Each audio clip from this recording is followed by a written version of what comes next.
I'm pleased to meet you, sir. Call me doctor. And Francis, you can tell this good doctor that his theories are extremely interesting, and I'll be praying for him. Yes, doctor. Though it's his patients I should be praying for. Keep up, son. This is where my work is done. What is your work? Medical research. We push the limits of surgery using stray dogs we get from the local dog catcher. They're darling, but don't get too attached. They're a means to a great end. The dog pens get cleaned out twice a day. Need the lab swept every morning. Simple tasks, but they prove beyond the abilities of your predecessors. Now, do you think you can handle it?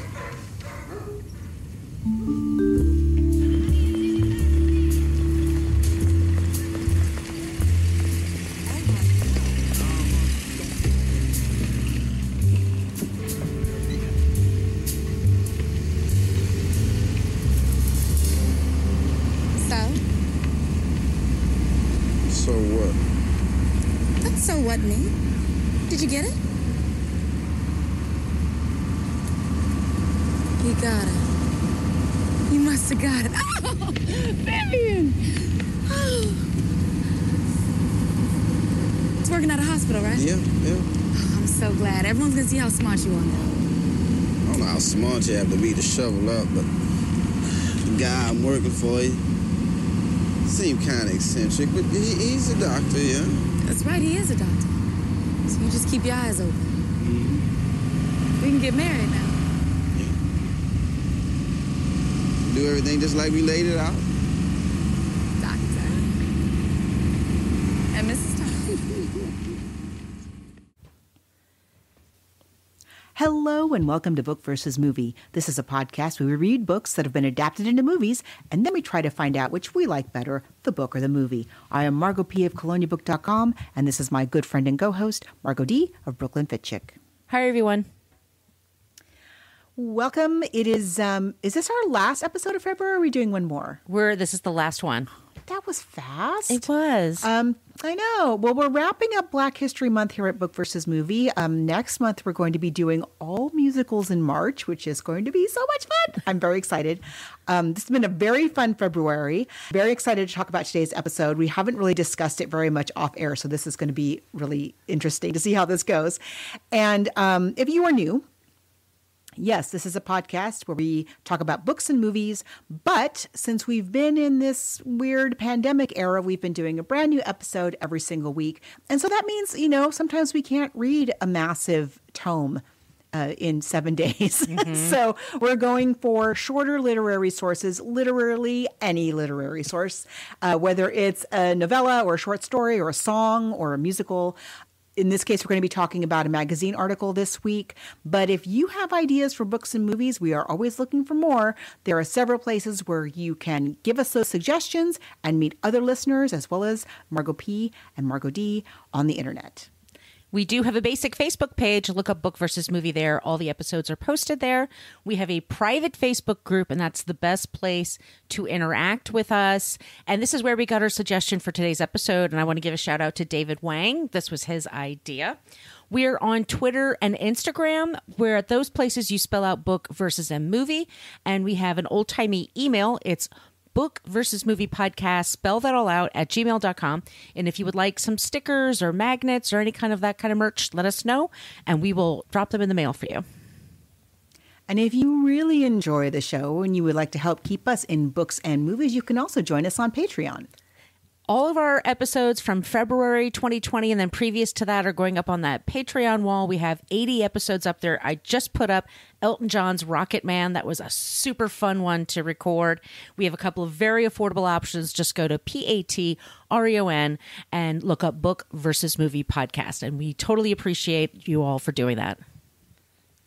I think about that book all the time. It's one of my favorites. And that was one of my favorite movies. Really I know. What a great book. If you've never read Elton John's autobiography, just get it. Just get it and read it. You will not be disappointed. We just wanted to let you know that this episode is brought to you by Kensington's newest title, You Can Run, by Rebecca Zanetti. Is this the one that's sort of like a like a Gone Girl kind of a thing. Is that right? No, it's a thriller, and our protagonist is Laurel Snow, and she plays someone who is one of those geniuses. She graduated school when she was like 11 years old. Oh, yeah. And she works for the FBI, and she's a serial profiler, and she has a really interesting mind. She doesn't really work with a partner, and she is sent to the Seattle area because the FBI office there is overwhelmed, and there's a serial killer. And so she's finding out who the serial killer is. And there's this guy that works for Fish and Wild Game, and his name is Huck, and he's cute. And this is one of those books. I actually got it for myself because these are just like right up my alley. It's sort of a combination that they say of The Blacklist meets Luther. Combine that with Justified, and you're giving me something that I want. And that's Rebecca Zanetti. It's available on your Libby app. It's also available on audiobook, on paperback, and you can find her, Zanetti, Rebecca Zanetti. She's on Facebook and Instagram, and I totally recommend. It's a fun thriller with a couple of good sexy scenes. I You love that can it's run. the Snowblood Peak Killer. Oh, yes. It's very atmospheric. And especially, like, I'm in New York, Margot's in San Diego, and we're getting another snowstorm tonight. So it gets you kind of in that mood for that. We don't have a lot of woods here. I get freaked out by things with the woods. You can find You Can Run by Rebecca Zanetti wherever books are sold, and you can find out more at kensingtonbooks.com. And once again, we like to say that we are happy to be a part of the Frolic Podcast Network, the podcast network that talks about pop culture, literature, books, romance, all that good stuff. Go to frolic.media/podcasts. Now, as we mentioned before, today's episode is a listener suggestion. I've never read this magazine article before, and I had never seen this movie before.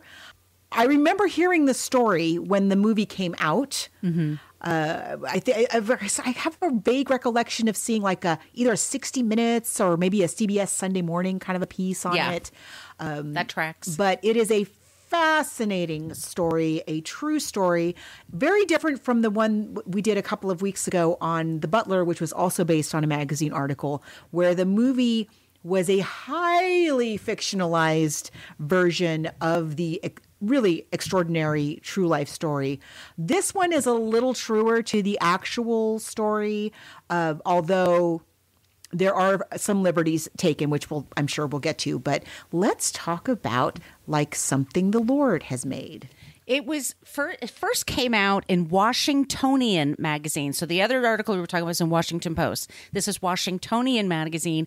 And if you go to their site and you type in Katie McCabe, she is our author, our writer. This was written a few years after one of the leads that we're talking about, Vivian Thomas, passed away. I think it was a dentist that was a friend of his and gave her the story. And we put the link in our Facebook group. It's a great read. I mean, it's voluminous. It's so well written. But it's so It's well very written. long. Yeah. But it is so compelling. I mean, I loved it. I absolutely loved it. It's one of those, like, again, this is a shorter literary source, like we were just saying at the top of the show, but it's a long magazine article. So I was trying to like not rush ahead too fast because Right. I wanted to kind of, I was so enjoying the experience of reading it. I was kind of trying to pace myself. Great story, great writing. And gosh, what a life. Vivian Thomas. She won the National Magazine Award for this, which is a really big deal in the magazine world. And so the story is about it's a Black cardiac pioneer, not a surgeon. Technically, he never went to med school. His name was Vivian Thomas. He's born 1910. And he is someone that he's from Nashville. He grew up in the South. At one point, his father, he was the youngest of three boys, and his father was a carpenter, and he had his skills of handwork from his father and saved up all this money by the time he was 19 years old to go to college. And then He's very smart. he's incredibly intelligent. Yeah. And he saved all his money. And then when he was 19, the banks closed and the Depression started. And he was kind of screwed. He was like, what am I going to do for a living? And he really was banking on going to college. And somebody said, well, why don't you go work at the Vanderbilt Hospital? They have an opening there. And if he, like I said, he was Black, it's normally being a janitor. It's somebody working in the janitorial services. He applies to work for a surgeon named Alfred Blaylock. Alfred Blaylock was about 10, 15 years older than him, and he grew up in Georgia. Was a brilliant surgeon. And like you get this with like the surgeon personality. He's just very egotistical. He's very confident. He's short-tempered. He wants things when he wants things. They put him up for this job interview, and Alfred picks up pretty quickly how smart Vivian is and how intense he is and how much he wants to learn. He asked the right questions right away and was curious about what was going on. We should say, if this is tough for you, is that they tested on dogs. So part of his job was taking care of the lab animals. Yeah, we should warn you, there's a lot of that. I mean, that was medicine at the time. Right. This is how advances were made in, we owe a lot. Humans owe so much to so many animals. Yes. Especially during this era. So yeah, there's just be warned. There's a bit of that in the story and the movie. And so he has to take care of the dogs. He has to clean the laboratory. But pretty quickly, the doctor has his eye on him because he realizes that he's so intelligent and that he just picks up things really quickly. And so he makes him like his Blaylock. He asks him to be his assistant. And it turns out pretty quickly that Vivian is very good at cutting, very good at surgery, and is actually better at it than the doctor. He can figure out, he just has a methodical way of doing things, almost like tying shoelaces. Like he never makes the mistake.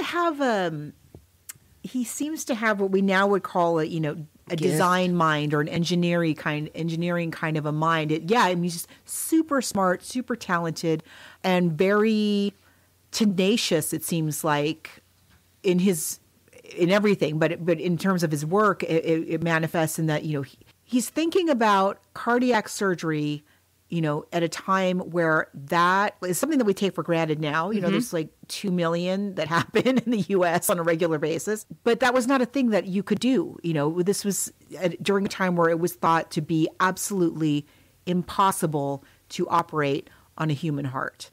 There was no way to do it. No way, because you can't lose oxygen. You can't lose your heartbeat. There was just no way to do this. They're on the very, very beginning of that. And the way they studied that was on animals. They studied that on dogs. There was, in the 1930s, became friendly with a woman who worked with kids. It was called the blue baby syndrome. And it was babies that had their parts in their heart kind of miscalculated, like twisted up. And blocking the lungs from providing breath to them. And these poor babies would have these blue lips, and they would be just basically starving for oxygen, starving to get their bodies moving. And her name was Towsing. So they go about coming up with a surgery and to put into the heart so that you could get the blood flow. Now this baby that they're talking about, that's the first one, Eloise, is that her name? She's Elaine. It's an E name. Yeah, I'm sorry. It's an E name. She's a little baby, and they're operating on her, and it's so terrifying to think about. They even said, you can't operate on a baby. Like the first person that was supposed even that was out there. Like they had a hard time finding somebody that would put her under the anesthesia, because there were people who were just like, no, I won't do it. And so she was the first baby that they tried this on, and she lived through the surgery. They became very famous because of this.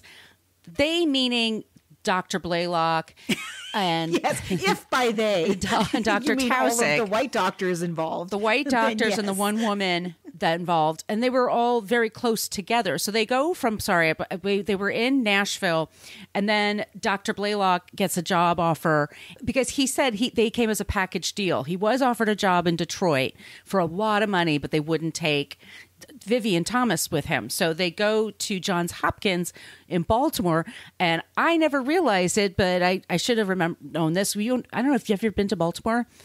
People from Baltimore. Yes. Okay. I have family there. Okay. They had a big racial problem in the 1940s and 50s, which is when... Yeah, imagine that. Yes. It was segregated. And so Vivian was not allowed to walk through the front doors. He was not allowed. And he never, by the way, was able to save up money to go to college. And that was one of the big things of his life that was a huge disappointment to him. Yeah. He wanted to be a doctor. Can we just as an aside, so he's helping this Dr. Blaylock out, and they have a very close relationship.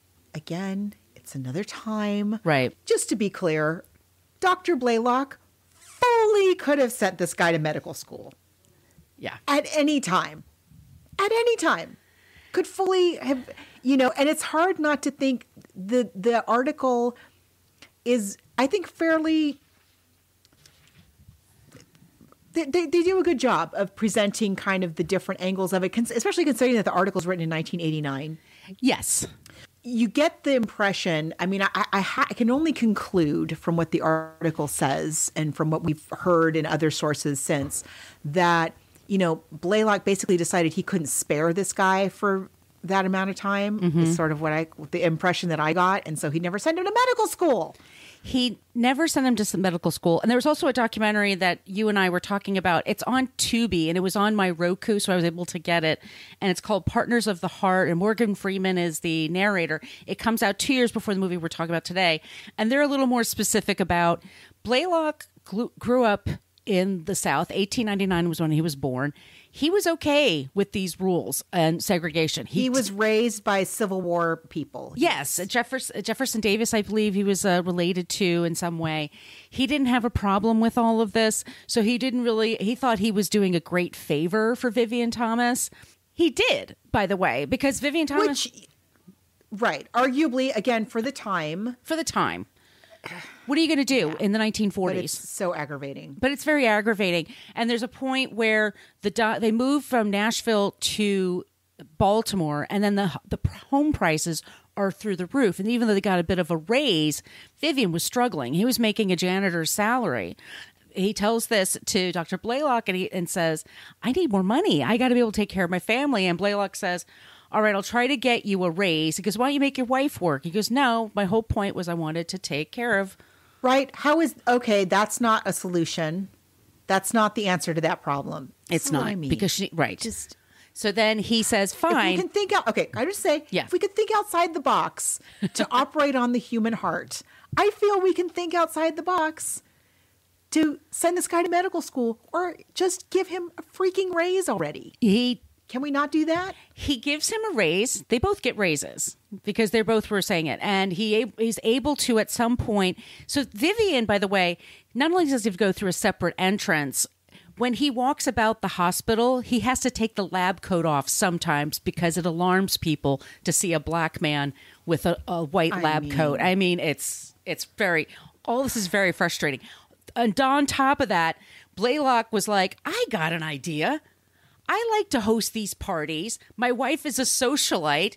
You're good at serving drinks. Why don't you serve drinks at my party? Money. Yes. And so he served as a bartender and a server at Blaylock's parties.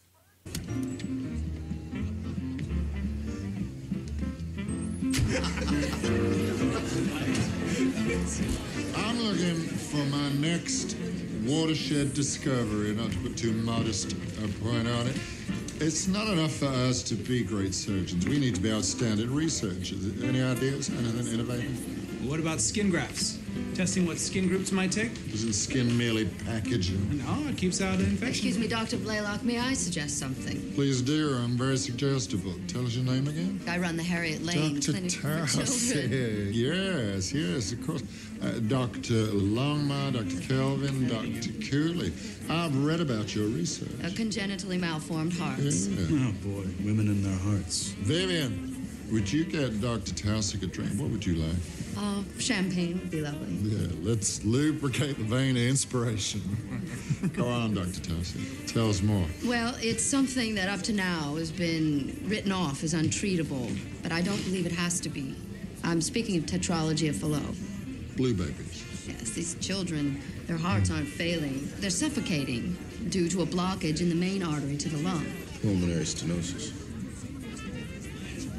the mortality rate is 100%. I've watched hundreds of cyanotic children die. I admitted a baby tonight who will certainly die simply because no one has had the courage to attempt a surgical solution to this. Well, maybe with good reason. To put it mildly, Helen, you can't operate on the heart. That's basic. We don't have clinical proof of that. That is my point exactly. I think it's possible for us to do Come on, Denton. You have to stop the heart to perform a complicated correction in less than 3 minutes, and by that time they're dead. These children are doomed. There must be a way to get more blood to the lungs. I mean, I doubt we could repair the defect in the heart walls. without causing ventricular fibrillation. No, but maybe there's a way to avoid interfering with the greater circulation. If we focus on the pulmonary artery. Oh, on this God's earth are you?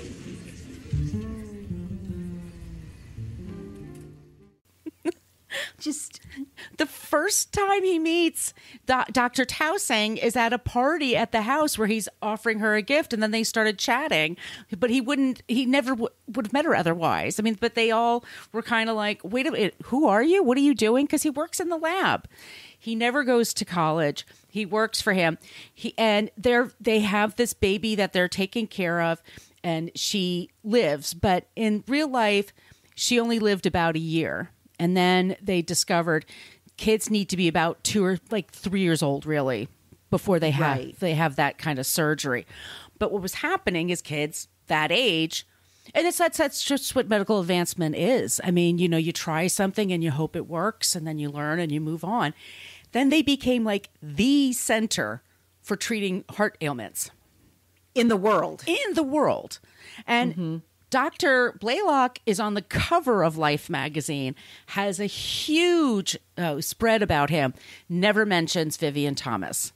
Then he has a big birthday. Yes, I know.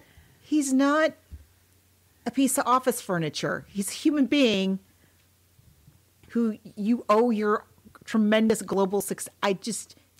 We should say, which I didn't. I'm sorry. I always feel like I'm saying that, but he would stand on a box behind Dr. Blaylock, and Vivian would tell him what to do. It's seriously that close of a connection. That involved. Yes. Yeah. He didn't just make a little suggestion, walking through the lab as he was cleaning up. He was practically the if he had had a degree, he'd have been doing this surgery. Right. Yes. So instead, he's there backing him up, but at the same time, there's never mentioned in Life magazine. He doesn't get any of the publicity. Dr. Blaylock has a huge picture. I wish I could go back to Johns Hopkins because I'd love to see their pictures now in the lobby. I think that would be really cool. At his 50th or 60th birthday, I can't remember which one, but Blaylock had a huge party to celebrate this and other things. Big birthday in Baltimore, and he holds it at a segregated hotel. So he cannot invite Vivian to go. What kind of a dick move is that? I'm sorry. What is that? It's just he had his blind spots. What would have happened to Vivian had he not met this man? Would he have gone to college? Who knows? But he is directly responsible for saving the lives of thousands of people, hundreds of thousands, millions because of his work, what he did. Oh, definitely millions. Yeah. Definitely millions just in the U.S. But they were teaching around the world. So they had a little bit of a rift about that. And then Dr. Blaylock dies pretty young at 64 of cancer. Vivian just stays because that's what he knows. And he gets a bit more money. And in 1971, they have a portrait of him put up at the hospital, and he gets a little more press, a little bit more publicity. Passes away in 1985. He had a book, his autobiography, and it came out a day or two after he passed away. But he was a very humble man.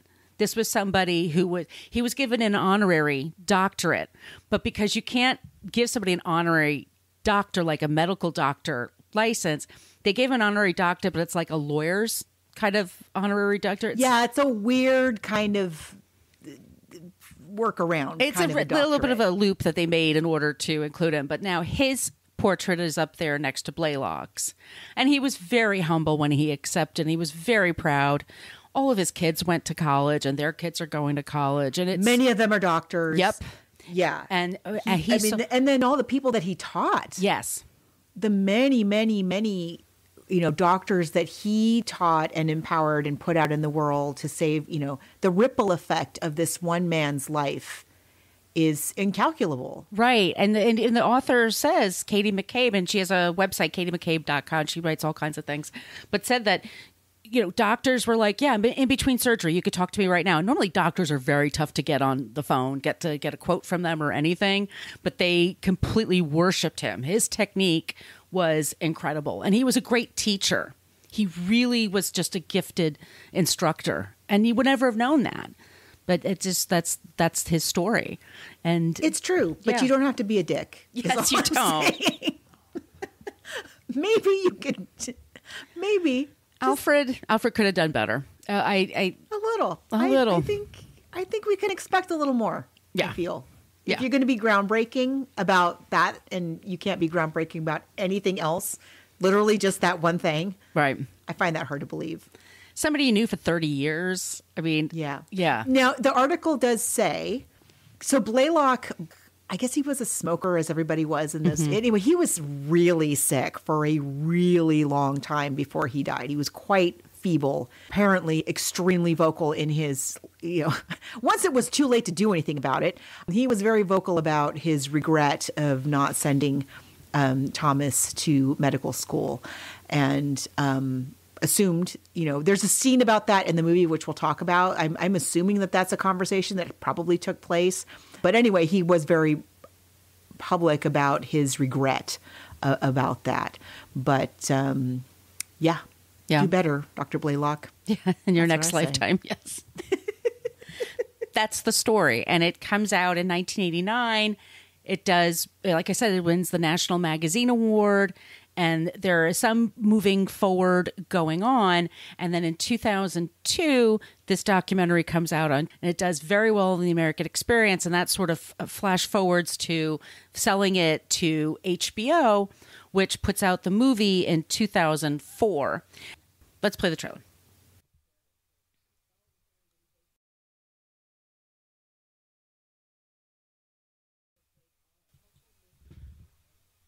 Morning. Why would a doctor want to hire a carpenter? This is where my work is done. What is your work? Medical research.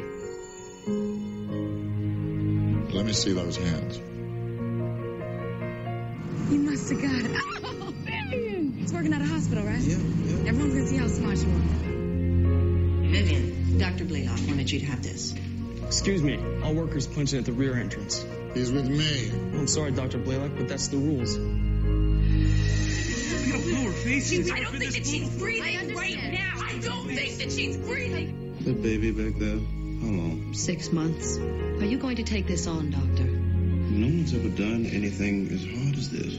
You can't operate on the heart, that's basic. There must be a way to get more blood to the lungs. If we focus on the pulmonary artery. Who on this God's earth are you? You got that white coat. You just a class 3 worker, same as me. I'd like some coffee and a donut. What about you going to medical school? You don't have to remind me of that, Clara. We have a family now. Let's start with experiments. Let's break their rules. You can begin the incision. I'm not ready for that. If I say you're ready, you're ready. You have to see this. Vivian Thomas is operating, assisted by the chief of surgery. Retractor. No sushi. Can't we try things my way occasionally? I think we've found a way to repair your daughter's heart. Your quest for glory is vain.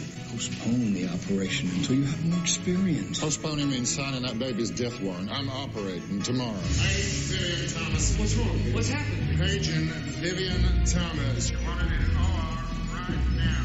You're talking me through this. Scrub up. What's he doing here? You can resume your duties. These are his duties. We made history together.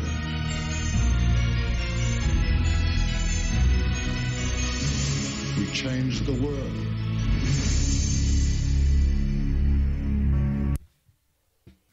The two big stars of this story are Alan Rickman as Alfred Blaylock and Mos Def, how he was listed at the time as Vivian Thomas. He has changed his name to Yassine Bey, and so that's the name that he goes by now. He's fantastic in this story. They're both great. He's such a good actor, Yeah. and he's very talented, man, just all the way around. He's a particularly good actor, I think. This is Alan Rickman at his snapiest Yes. era of his life, and so there's a little bit of. I feel like there's a little bit of Snape. We got a little bit of Snape going on. Oh, it's Potter. a Snapey kind of a Blaylock character. Hello, Clara. Dr. Blaylock. Come in. Sorry. Thank you. Is Vivian at home?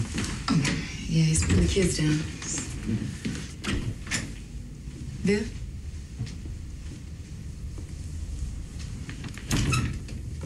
You know, in 13 years, Dr. Blaylock, I don't recall you ever stopping by our house. I don't recall ever being invited. Professor, did something happen? Yes, I obtained a raise for you, $25 extra a month on top of what you're already making. It's $300 for the whole year. Will that be sufficient? What job classification? Surgical technician. I got you promoted. Promoted to what he already does. Excuse me.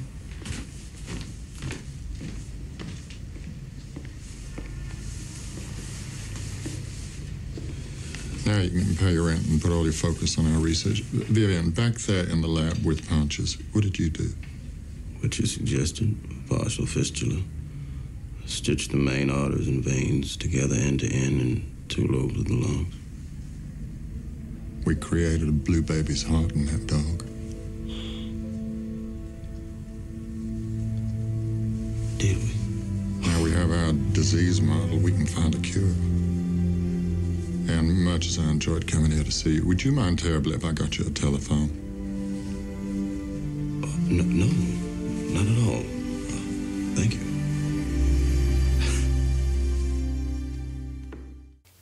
– 2004.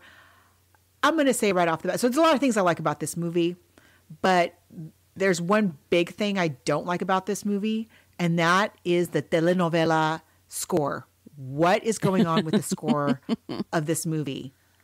Ugh. That's like the second time you've hated the score. Yes. In the last few weeks. I know. Maybe I'm extra sensitive to it, but it is so bad. It's so heavy-handed. It's like I really loved a couple of weeks ago, or maybe it was our first one in February, when we did Passing, and how sparingly the score is used in that movie. Like it really highlights that human dynamic between those two women. I feel like that approach, I mean, again, this is a long time ago now, but I feel like that approach would have really served a movie like this very well, instead of being just so hit you over the head with how to feel, you know. Yeah, I mean, think of the irony. Think of the irony, the symbolism. We also really wrecked it for me. Yeah, I could tell. Is what I'm saying. We have Kira Sedgwick, who plays Mary Blaylock. Very Kira Sedgwick role. Who I love her. She's great. Gabrielle Union is Clara Thomas. She's great too. Beautiful, great. Merritt Weaver, Mrs. Saxon. I think it's Ellie Saxon is the name of the baby. But she's really Merritt good. Weaver's amazing. She was in a couple of shows I've seen lately that are on Netflix. She's really good. Clayton LaBeouf as Harold Thomas. Charles Dutton as William Thomas. And then Mary Stuart Masterson as Helen B. Tousing. She's so great. Helen was half deaf and so had to have thing in her ear. Yeah, so she's a woman. She has a disability that she's had to overcome a lot herself. So they have this kinship right away. Yeah, I thought the casting was great all the way around. Yeah. Happy with it. Yeah. And it starts with, I do like the way they illustrate like the banks going under, and then I thought that was well done. The position that he was in. And so he meets Alan Rickman and they're talking and he's like, all right, Potter, you're going to be taking care of the floors and the dogs. But he does it. He does take care of it. We should say, like I said, obviously it's a fake dog that we're seeing on the operating table. And baby, by the way. And baby. So just keep that in mind. They're not real, but it is to like... It's not real. It's not real. It is a little bit like This Week on House. Yes. God, I couldn't take that show after a while. It was just too... It was like they were trying to top each other with how gross they could get with the operations, right? Do you remember ER? Where I think it's two people lost their arms because of the helicopter. Was it a bomb? There was a bomb, and then the one with the helicopter dropped on him. Oh, that guy, the redheaded. I mean, guy. these things happen. Yes, they do happen. They do happen. Look, you're at a hospital; things are going to go crazy. But it's. But yes, it's fake. These are not fake. It's all phony. It's the same thing that that we have in the original story. It's just sort of fleshed out a little bit more. I think. For me, the documentary did a better job of showing the racism that he put up with. They hint at it here. There's just times where you have to walk out of the way when a white person is walking. They have that pathway. I thought, again, without the score. Yeah. I thought that the script and the direction are giving us that without the score, like coming in with the swooping, Eileen Saxon. Sorry, I just saw it here. Yes, thank you, Eileen Saxon. I really liked the inclusion of her parents because that's not a thing that's in the article really. Mm-hmm. And it is, I think, helpful as an audience member to think about, like, what would that have been like? You have this little girl. She is blue. Her diagnosis is the worst that you can have. And you have this one outer space theory from this doctor you never heard of, and you've got your priest telling you don't do it. I mean, Catholic Church do better. I really love that I really love that they included all of that. Yeah, I thought that was a really nice touch. Yeah, and it's very realistic when you see the baby. I thought that I was really kind of shocked. But Dr. Helen explains that every day she's to these babies, and they die within a few weeks. It has to be. I don't know what that would be like to be like that much death and all those little ones, but that's what they're learning. And so you learn with them about how the heart's working. And even it's very dramatic in the movie. And I think this is actually what happened in real life is that Blaylock was up there ready to operate. And then he said, I can't do this without Vivian here. I think it says something like that in the article. Yeah. It really was that. Again, like he really was that completely dependent on him. I see some bleeding there. No, I see it too. Suture.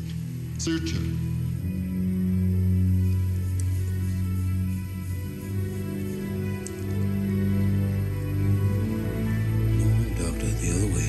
Yes. Good, got it now. Bleeding controlled. I'm palpating the connection. What do you feel?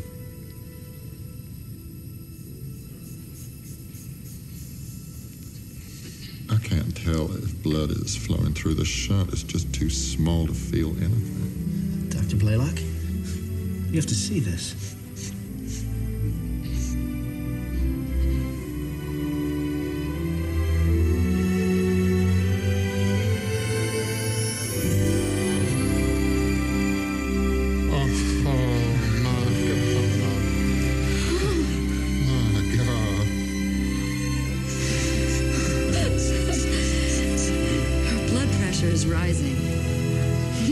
Evacuate the blood of the chest cavity, Bill.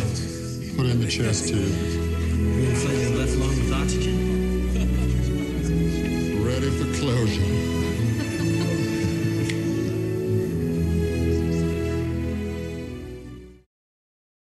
Right. And so that's why it's a little weird that operation had a dozen people watching all over and he still didn't get any credit for it. It was still just... Yeah, you all saw him there. Everybody saw him. Everybody in that room knew what went down. Yeah. And like all agreed, we're just going to pretend like that didn't happen. Right. Blaylock gets all this attention. People come from around the world to, like Margot said, think France, Russia, they would come over to like learn these techniques. And he would introduce Vivian to these people when they came there, but he just didn't do it in the bigger moments when he definitely should have. What are we even saying? That he... Well, I mean, the guy is not... Okay.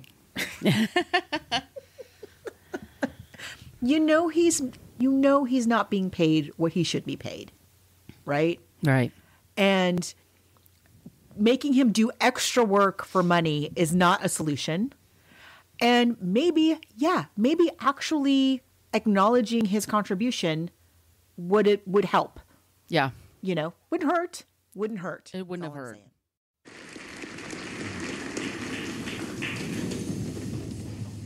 Thank you. I am indeed honored.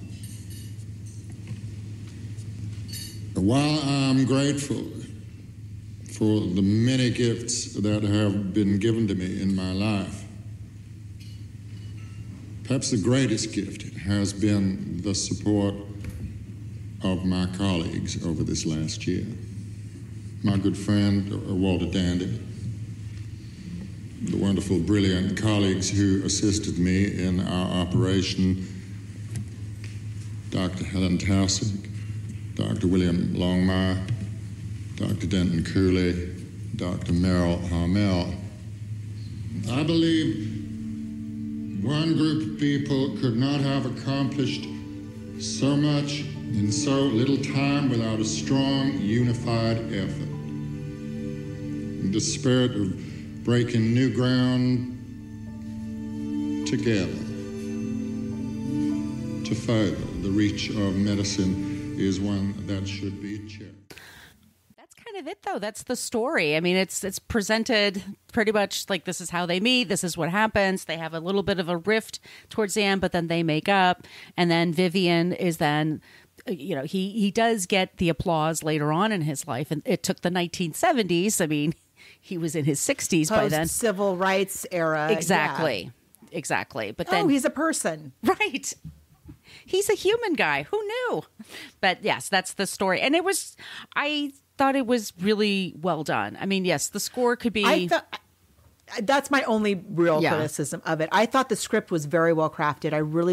I thought that the giving us more of Thomas's family, both his parent, his father, and his brother. I liked that whole part of it. I liked seeing more of his marriage and his, the time away from his daughters.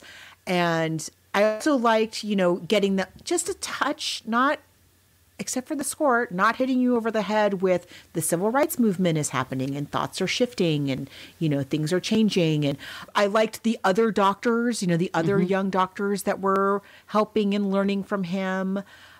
All in all, I think it's very well written and well directed. I thought it was great. It's streaming. You could rent it just about anywhere. I saw it on Amazon, but it was great. And it was nominated for multiple Emmy Awards, Golden Globes, Peabody Award. It's in the American Film Institute just a few years ago.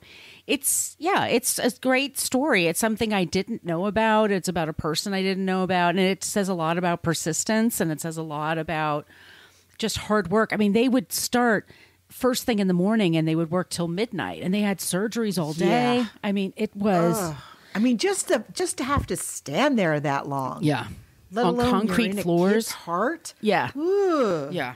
But that's the story. I super enjoyed it. I mean, if you're talking about, we're saying book to movie, I mean, I would say definitely you should read the article. I mean, the movie's great, but if you haven't read the article before, you definitely should, because it just gives you more flavor of who he was. Don't they mention that his brother was arrested, or his brother lost his job? His brother tried to fight for equal pay in Nashville. His brother. So he had that, kind of going on, and so he knew what would happen when you speak up to try to get fairly paid for the work that you're doing.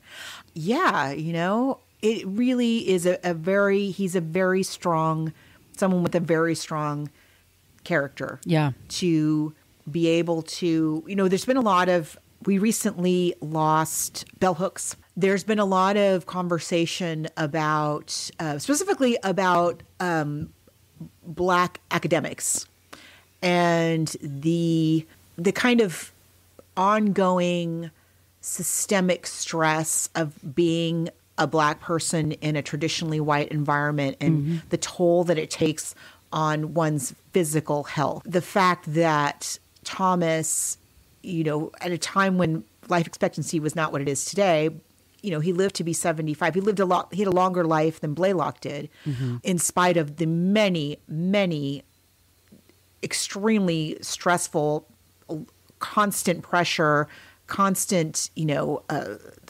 affronts and injuries being done to him. Really, you just have to marvel because not everybody has that. Right. And it makes you think too, like, what about all the other maybe Vivian Thomases out there who didn't have that kind of incredible superhuman strength to survive that. It's a very thought-provoking story on so many levels. And then again, you think about, like I said before, just from the article itself, when she's talking about the impact that he had on medicine and the many, many doctors whose lives he touched and the trajectory that he took American medicine on, it's mind-boggling. Yeah. It really is. Today we honor someone who never took a course in medical school and still became one of our greatest teachers of medicine. This individual helped change the way we understand how the human heart works forever. And now I'm honored to read: the Board of Regents of the Johns Hopkins University, in consideration of an innovative scientist, an outstanding teacher, and a skilled clinical technician, has this day awarded this honorary doctorate to Mr. Vivian Thomas.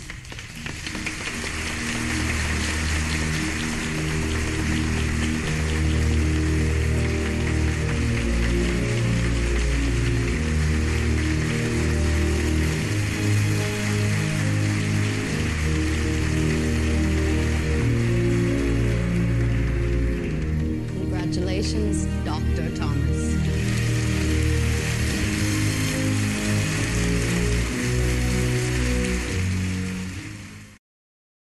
Yeah, I'm really glad we did this story. Me too. Yeah. I don't know. Like I'm torn because I really loved the article. I will say the movie, I really liked the movie a lot. I just didn't like the score, but otherwise I thought it was great. One of the things I think is good about the movie is that it explores a lot of the questions that the article brings up. And I think that's great. So if, I would probably give the edge to the movie. I think the movie did just a really good job all the way around, and it's so well acted. Yeah, I maybe edge to the movie. All right. Which musical in March are we thinking about tackling first? Because we have a very fun list. We have some good ones coming up here. We have Chicago, which you and I both have. We also have Oklahoma. Hey, yo. Yippee. Green Grows the Lilacs. I was also thinking Carmen would be a good one. It's a novella, and that's the one that was with Harry Belafonte, the musical, and Dorothy Dandridge. So Carmen Jones. And then we're still going to decide on maybe Fiddler on the Roof, maybe. Yeah, that was a suggestion that just came up this week, which is a great one. I had no idea. Yeah. That might be fun. Well, what to do first? I want to do Oklahoma. You want to do Oklahoma? That's fine by me. Okay. Yeah, I want to see that movie. I love that movie. I haven't seen it in ages. It's on Disney Plus. okay. Yeah, that's good to know. It's great. And so the play that it's based on is called Green Grow the Lilacs by Lynn Riggs.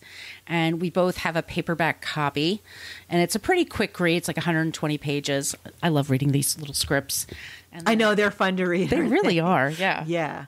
So it's the musical, the Broadway musical was based on a dramatic play, right? Right. That's why we're doing it. Called Green Grow the Lilacs. What's the name of the playwright again? Lynn Riggs. Is it a woman? I don't know.